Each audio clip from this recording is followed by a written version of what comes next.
So we're having our second annual New Farmer Rancher Expo to really let people who are interested in starting their own farms learn what steps need to be taken to get the land, get the financing, get the training for it.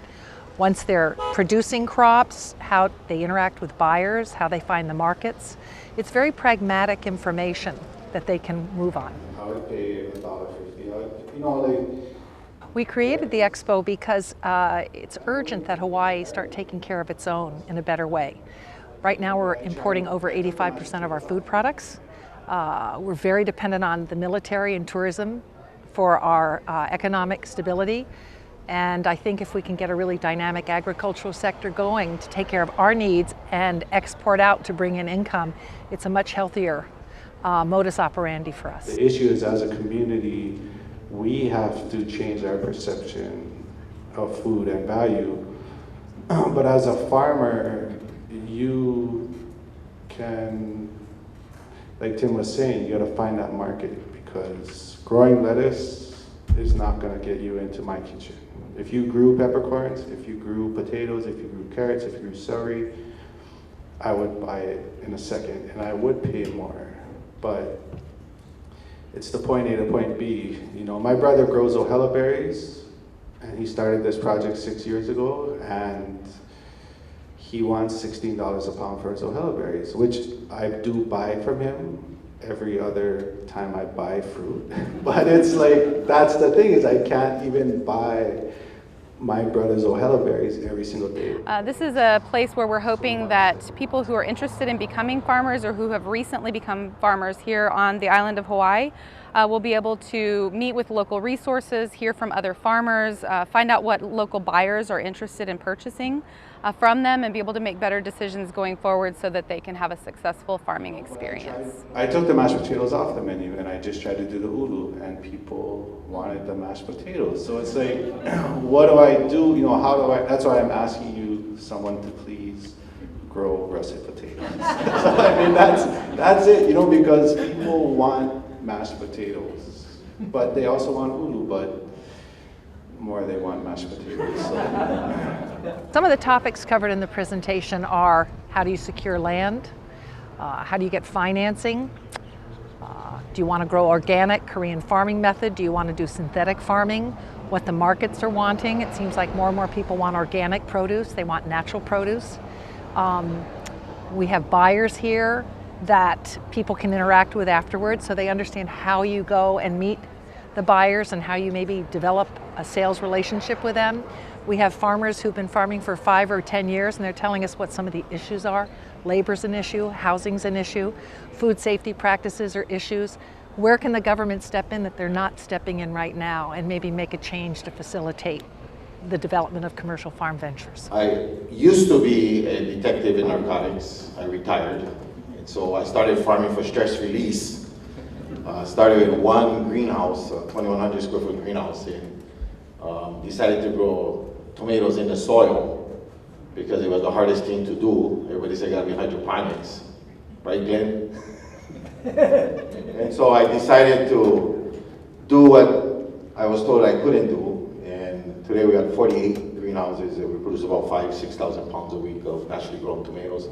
We supply KKA, we supply Island Naturals in Pahoa and Hilo, Kona, Whole Foods. So we've about 40 different customers. We started about 10, 11 years ago. So it's a process. We actually have, I think, 18 or 19 different vendors here today, and those range from private companies who are looking to work with farmers to sell their products for packaging and washes and things like that, to local nonprofits who have resources that can benefit farmers, also to county, state, and federal government entities who are here in a technical resource capacity. The Mountain Apple is something that is our in-house brand. So basically anything local falls under that. I thought that the panel with the KTA, Island Natural, and the chef was really helpful, especially going into this wanting to see what people are looking for as farmers, like new farmers, what to be producing. That helped a lot with what people need and getting a good idea of what people would buy.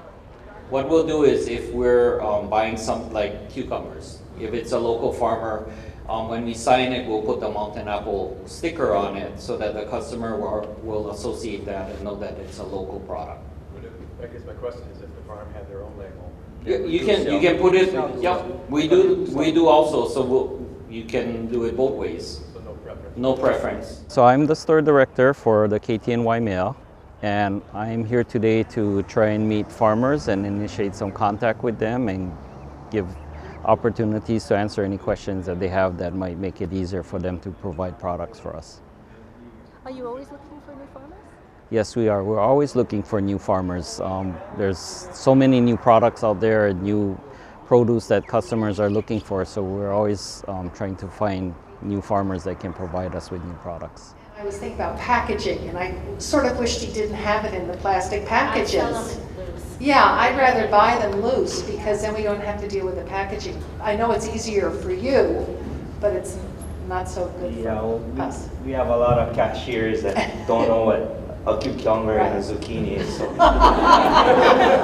Well, the Expo is a great way to meet new farmers from the islands and, like I said earlier, establish that contact with them and give them an opportunity to provide us with new products. The advice we'd like to give new farmers is to stop by and visit us anytime. Let us know what they're able to produce for us, and we'd love to work together to sell their products in our store. I was saying, I think a lot of people at Island Naturals don't realize that the little cucumbers I sell are the Keiki Cukes. They're just in bulk, and because I guess we're smaller than KTA, so we just have one code for cucumbers. So we have a range of people coming. We have everyone from age 20 to 80 who are interested in maybe starting a farm or have a farm and want to enhance their production methods. We have a lot of locals. We have a lot of people moving from the mainland.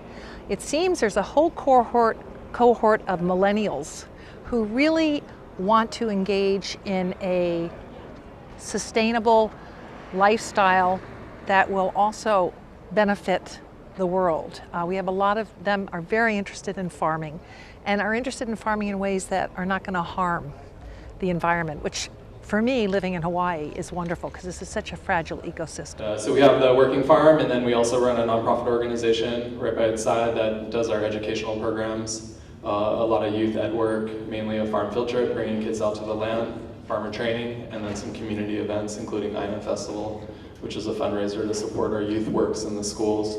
One of the projects I'm most excited about in the schools that we've been revitalizing the high school farm in Kohala and looking to create an actual functioning farm at a high school campus, which I'm really excited about because I think it's really hard sometimes to teach farming without those for cash, financially viable models.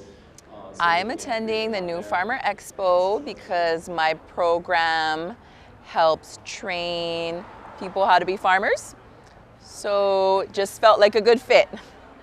Go Farm Hawaii is a new farmer training program. So we teach you how to be a farmer, how to grow to scale, and then we also teach you how to start and grow a farm business. So if you want to be a farmer, how do you be sustainable?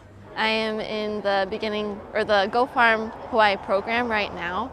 So I'm kind of trying to figure out what I want to produce as a farmer and what is needed. And what are you growing right now?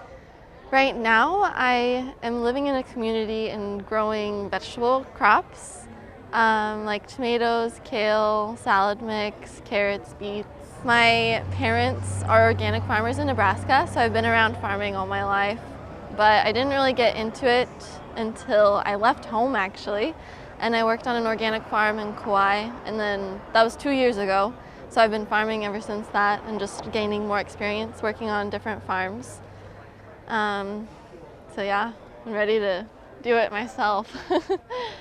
Right now, I'm facing obstacles with purchasing land and figuring out what I want to grow as a farmer.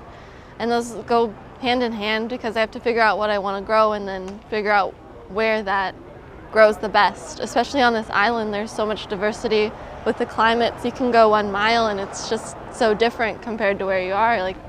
There's a lot that you can do here. There's so much opportunity in agriculture, and and so many different avenues that we need, that we can go for, and that we can get. So it's an exciting time. Because of the Kilauea volcano activity, we have lost a lot of farms, particularly flower and papaya farms. This is a hazard. You know, weather is a hazard, whether it's a hurricane coming in or a drought or a lava eruption. I think it's really made significant bad impacts on our papaya industry. I think a lot of the farmers from down there are looking for land to come up to the Hamakua side maybe and start farming. There's ways to do that through Bishop Estate, Kamehameha Schools leasing, and the Hamakua Farmers Co-op. But this is the hazard of doing business on a growing island, you know?